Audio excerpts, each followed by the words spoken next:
everyone. We have Mr. Tobe Max from Juju Games. Hi, Hello, everyone. Tobe. Hi. How you Nice doing? to be here. Doing great. I'm doing great. I just had a pitch session and it was awesome. Right. Great. So, from the pitch, you're coming here to tell us more about what Juju Games is. Yes. Thank you. So, tell me about Juju Games. So Juju Games is an indie African game studio based in Nigeria, Lagos, and we're all about telling stories about cultural narratives, right? And we're trying to fuse that with afrofuturism and also, tell stories about our culture and reflect a side of our culture that has been silenced for so long, right? We've seen several iterations of characters like Zeus, Thor, but we've never seen Shango and we've never heard of Amadioha. And even I could even ask, you've heard of those two names, but you don't know that the Hausa and Fulani folklore actually have their own deities. So these are things that are missing in our culture, and these stories are important because if you look at places like the Greek mythology now, how robust it is and how it influences modern pop culture, we could easily do that with our stories, but we've neglected it for so long. And Juju Games' core focus is to bring those stories back into the limelight, but in an interactive way, so that you can not just read about it, you will experience the culture. And I think that's more profound than anything else. Wow, this is new. Wait, I'm trying to process everything. Amadioha, is this where the whole Juju thing came out from? Yeah.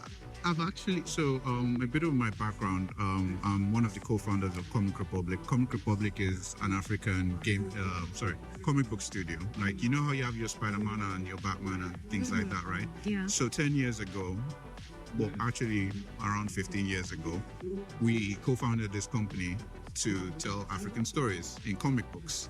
And today it's one of the largest comic book companies in Africa. But it's also one of the only studios that has been signed by Universal Studios in Hollywood. So they're going to turn those IPs that we've created, of which I think I've created about 12 or more different IPs. And they're going to turn these IPs into movies to also talk about the culture that is absent. So we've been telling stories for so long, so it's not the first time, Right. I am amazed. I didn't get to hear his speech, so I'm just hearing everything for the first time. I'm like, oh, this is amazing. So is it Juju or Juju? Juju. Okay, nice. Okay, that's true. Actual Juju. And one of the reasons for that name is that I wanted something that was a little bit controversial to challenge the narrative. So I started with the name. Right. You're going to get any Nigerian's attention with Juju. Right. Juju be that. When you said that on stage, I was like, the blood of Jesus. That's the first reaction. But it shouldn't be so, because in the same vein, you're still saying Thor, and you can say Zeus comfortably, and you can talk about Hercules in Disney. But those are actually the same. It's the same thing. There's no difference between Thor and Shango. If you think about it, there's literally no difference. That's crazy, baby. I never thought about it that way. It's the mindset that we've been fed, that our culture is something to be looked at and is demonized. Whereas we're comfortable watching Thor in a Marvel movie.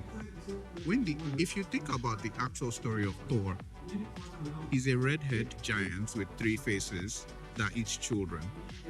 That is the actual story of Thor. In Marvel movies, he's blonde, he's fine, he's Chris Hemsworth with 6 arms. See how Hercules, Disney, he wiped out his entire family in a drunken rage. In the Disney version, he's a hero. And Hades is trying to tempt him and everything, and he's famous and he's a fine boy with curly hair. You see how they've reinvented the culture and made it relevant, whereas we keep demonizing our own. So what's stopping us from doing Shango as a playboy? There's nothing stopping us. It's mindset. That's the difference between them and us. So this is a lot to take in. It's new. It's totally new. I don't know if you guys are as shocked as I am, but it's new, and something I'm open to knowing and actually seeing the implementation. Yeah. So great work again. I've actually tried one. I did a story about Amadioha, And in my story, he was tired of being a god, so he retired to take care of his daughter. So he's a single father. Because I thought that was interesting, because you see a lot of single mothers. Have you ever seen a single dad and he's a thunder god? That's kind of a weird dynamic, you know. So that's one way I'm trying to also push it. I'm hoping that as Idris Elba is interested in Nigerian movies now, he will look at my side just in case he sees this video. Just in case you see it, okay? Thank you so much. So I want to know, where does Solana come in all of this? Well, when we started this project, we've been bootstrapping so far. Most of it has been from our internal funds. And when we try to get funds internationally, there are several loopholes, not loopholes rather, there are several procedures, right, that are not favorable for the Nigerian person. You are facing stigmas in Nigeria. You're also facing several systems that have been cut off from you to even get funding. And we were like, okay, we've been looking for funding for close to 3 or something years, and we've not gotten anywhere in terms of funding. When we put the price out, the investors sort of shy away, not because of the product is not good, but because, you know, Nigeria, question mark, or fraudsters, things like that. Right. Where Solana comes in is that it allows us to fund these projects by empowering the community. So we're going to leverage on building the community locally to actually scale this project upwards. So we're building an in-game economy. We're making a multiplayer where you can serve as bounty hunters, hunt other characters, things like that, purchase weapons, and that will help us fast track the whole funding process instead of relying on traditional means, because traditional means you have to it's a very long process. On one of the last contracts we got for funding was so terrible. They hid so many hidden clauses there because they felt, you know, we're Africans now, we won't read the contract. So I saw so many hidden clauses there, but because I have experience with dealing with IP from Comic Republic, I was like, no, you are not going to rope me into this contract. And with what we've seen in the Web3 community in Nigeria, the money that we're looking for outside is inside the country. So why are we stressing ourselves? There are people in this country that can actually cough up $300,000 easy. They will probably spend it somewhere in what's that? Echo Atlantic. Yeah. They have the money is there, but you need to prove to them that it's worth it. Right. And that's what we're trying to do. We build a community. We prove that this is actually something solid. It's not just about money.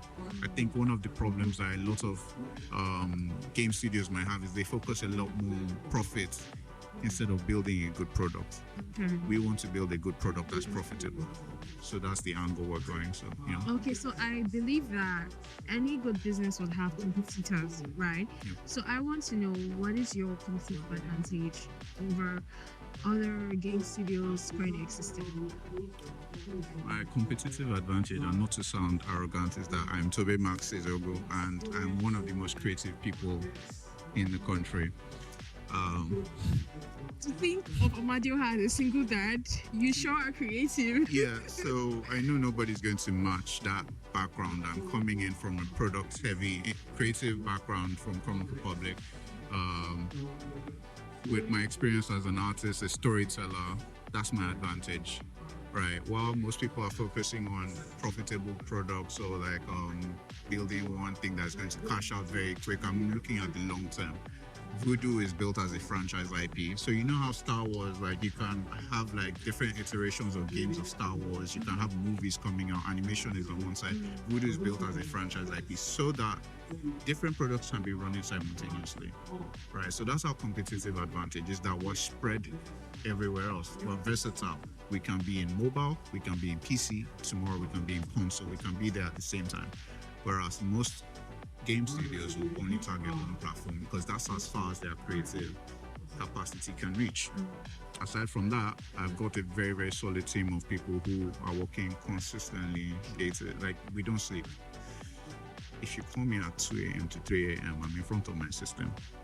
That's what I'm doing. I'm dedicated to that. So except you can match my work ethic and my hours and my experience, I don't think I have a competitor that I'm running with. That's my own. So a question just popped on my head right now. Yeah, sure. Is there a female deity that you probably like gamified?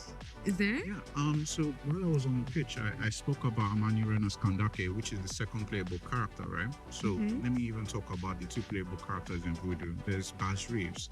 He's named after the African American deputy marshal called Bass Reeves. He was prolific for having over 3,000 arrests. Now he has the highest arrest in history. Like, he's one person who has arrested so many people, 3,000. He was so prolific that like people would run into jail to avoid getting caught by him. He never missed a shot, and he was honorable from the beginning to the end, lived a long life. And his story was reinvented to the Western cowboy trope that you see where all those gunslingers are like, shoot. They reinvented the story because he was an African American person. So it's in the 1950 somethings, you can't have a black person leading a movie, so they turned him into someone else. And that bothered me, so I created a character that represented that person. For the female character, I took the story of Amadioha and Shango. She's a Nubian queen of Kush that repelled the, Italian invasion of Ethiopia around that time. I'm not sure. But she did repel the Roman invasion, and she's the reason why that entire area was never colonized. In the entire Africa, it's the one place that's not colonized if you go and check. And nobody knows her story. She led the war, she fought in it, she had one eye, and she could use a bow and arrow to shoot anything for 1,000 years. She was basically female version of Legolas from Lord of the Rings. But how many times have you heard that story? Up until today, I don't think you ever. I didn't know about her. And that's what we're trying to do with Voodoo. We're trying to tell these stories. So we have female characters.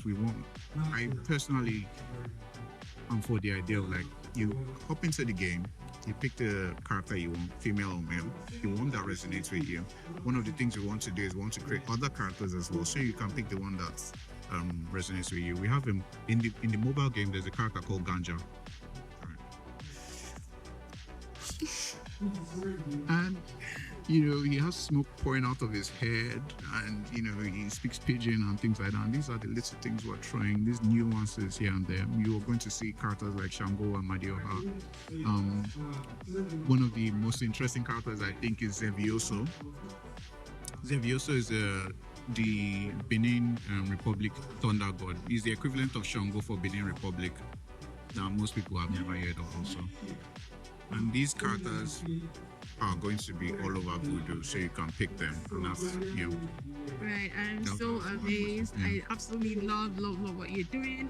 A lot of these deities, I haven't even heard about them. Yeah, so thank you so much for educating us. Yeah. So one last thing, what should we look out for with Juju Games? What's popping? What's the new updates that we should expect? That type of thing. Right now we're still building our prototype, and we're going to launch that soon with the Solana, powered by Solana blockchain, and people will be able to purchase characters, and we're also going to set up a marketplace. So we just start things small and then just build up from there, because you have to start somewhere. So we're looking forward to building a community in the Web3 space, a very large community. Aside from that, we've also got comic books for the same product. So we're branching out in different areas, comic books, animations, games as well. So full package. Brilliant. Wow, that's great, and I would absolutely be looking forward to it. Okay, thanks so much. I love your creativity and creative as well. So I totally love it. Thank you so much for stopping by at Startup Village, and I hope you have a nice time.